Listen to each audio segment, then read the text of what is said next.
Assalamualaikum warahmatullahi wabarakatuh. Alhamdulillahirrabbilalamin. Wabihi nasta'in wa ala umuri dunya waddin. Wassalatu wassalamu ala asrofil anbiya wal mursalin Sayyidina wa maulana Muhammadin wa ala alihi wa sahbihi ajma'in. Amma ba'd. Kepada yang terhormat Ibu Robiatul Adawiyah, Magister Pendidikan, selaku dosen pengampu mata kuliah Pemikiran Pendidikan Islam, dan teman-teman sekalian yang berbahagia. Langsung saja, saya di sini akan menjelaskan mengenai biografi Imam Al-Ghazali dan pemikirannya. Langsung saja, berikut pemaparan biografi dan pemikiran Imam Al-Ghazali. Al-Ghazali memiliki nama lengkap Muhammad bin Muhammad bin Ahmad. Ia lahir pada tahun 450 Hijriah atau 1058 Masehi di desa Ghazala di pinggir kota Tus, Iran. Di kalangan ilmuwan, ia populer dengan nama Al-Ghazali sebagai nisbat tempat lahirnya. Di lingkungan kehidupannya, ia dipanggil dengan kunyah Abu Hamid, menunjuk pada nama laki-lakinya yaitu Hamid. Maka dikenallah Al-Ghazali dengan nama Abu Hamid Al-Ghazali. Di dunia barat, Al-Ghazali dikenal dengan nama Al-Ghazil. Al-Ghazali terlahir dari keluarga taat beragama. Ayahnya bernama Muhammad, bekerja sebagai penenun kain dari bulu domba. Ayahnya wafat ketika Al-Ghazali masih berusia 6 tahun. Al-Ghazali memiliki seorang kakak dengan selisih umur 3 tahun bernama Ahmad Al-Ghazali. Ketika menjelang wafat, ayahnya berwasiat kepada sahabatnya yang seorang ulama bernama Ahmad ibnu Muhammad Ar-Razakani. Melalui ulama inilah Al-Ghazali berhasil menghafalkan Al-Quran dan mendapatkan pelajaran pertamanya di bidang ilmu nahwu, ilmu hisab, ilmu fikih, dan ilmu tasawuf. Pada tahun 473 Hijriah, Al-Ghazali melanjutkan studinya ke Madrasah Nizamiyah di kota Naisabur, Nishapur, dan berguru kepada Imamul Haromain Al-Juwaini. Selain mengajarkan fikih Syafi'i dan kalam Asy'ari, Al-Juwaini juga memperkenalkan Al-Ghazali dengan filsafat sehingga ia dapat menguasai ilmu mantik, ilmu kalam, dan ilmu jadal dengan sangat baik. Al-Juwaini sendiri memuji Al-Ghazali umpama lautan tak bertepi karena kecerdasannya dalam menangkap berbagai ilmu dan mengembangkannya. Selain belajar kepada Al-Juwaini yang disebut-sebut sebagai guru Al-Ghazali yang paling berpengaruh bagi otoritas keilmuannya, Al-Ghazali juga telah belajar ilmu tasawuf dari Abu Ali Al-Fadli Al-Farnazi. Namun ketika studi tasawufnya belum selesai, gurunya wafat.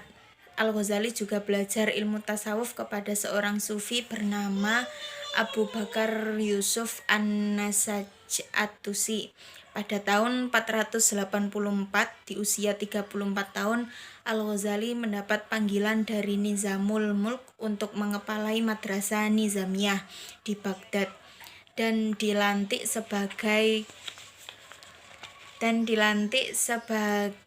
Syekh al-Islam untuk mengetuai para syekh atau masyayikh, tim guru besar profesor pada madrasah yang terdiri dari jenjang dasar hingga perguruan tinggi tersebut.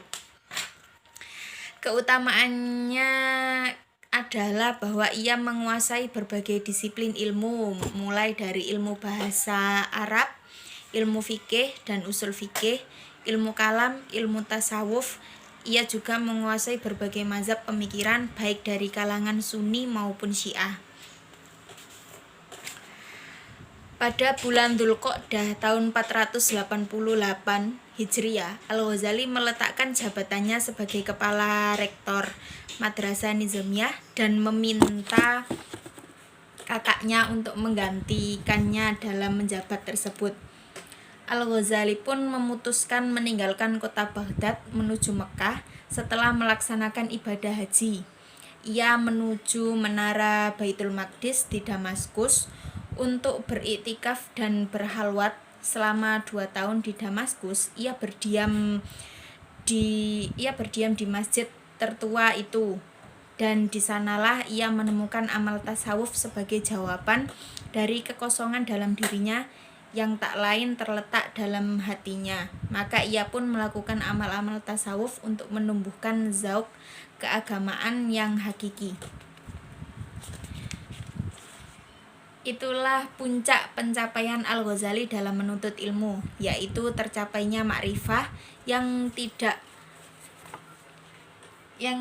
diraih dengan alat ilmu biasa seperti indera dan akal,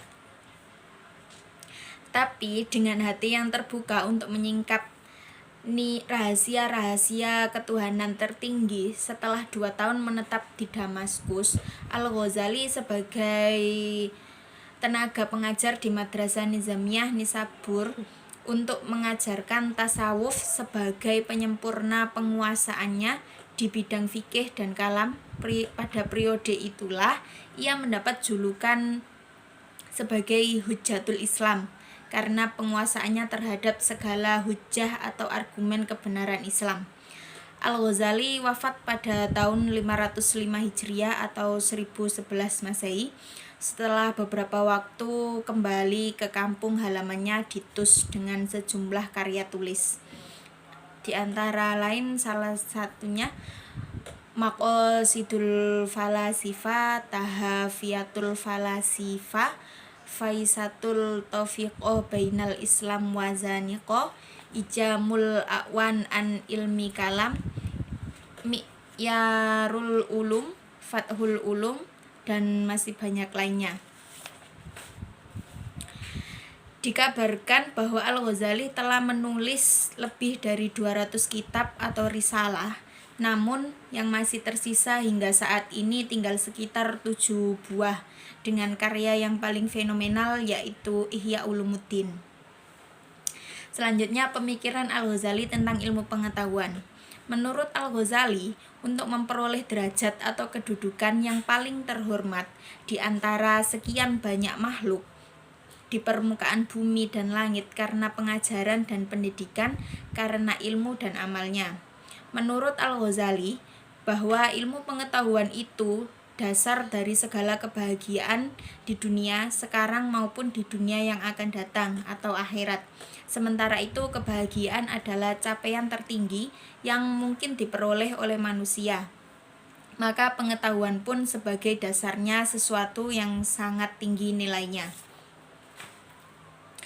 Al-Ghazali membagi ilmu-ilmu berdasarkan kewajibannya, terdiri dari 2 bagian. Yang pertama, hukum mempelajarinya fardu ain, dan yang kedua, hukum mempelajarinya fardu kifayah. Selanjutnya, pemikiran Al-Ghazali tentang konsep pendidikan Islam. Menurut Al-Ghazali, pendidikan yang benar merupakan sarana untuk mendekatkan diri kepada Allah. Pendidikan juga dapat mengantarkan manusia untuk menggapai kebahagiaan di dunia dan akhirat. Pendidikan juga sarana menebar keutamaan. Maka untuk mencapai hal itu, di dunia pendidikan harus memperhatikan beberapa faktor yang cukup urgent. Ilmu pengetahuan menurut Imam Al-Ghazali adalah sebagai kawan di waktu sendirian, sahabat di waktu sunyi, penunjuk jalan pada agama, pendorong ketabahan di saat kekurangan dan kesukaran. Yang selanjutnya, pemikiran Al-Ghazali tentang konsep pendidikan Islam. Pertama, faktor-faktor pendidikan Islam, yakni ada beberapa faktor.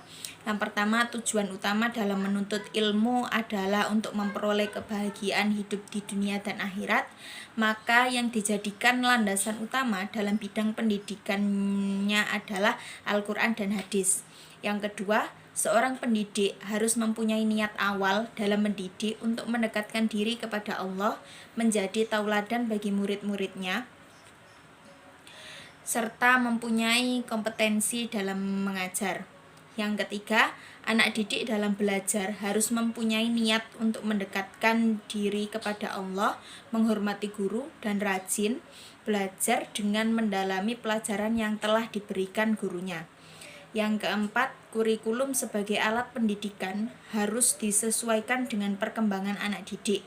Yang terakhir, anak didik harus dijauhkan dari pergaulan yang tidak baik karena lingkungan yang jelek dan mempengaruhi perkembangan anak didik.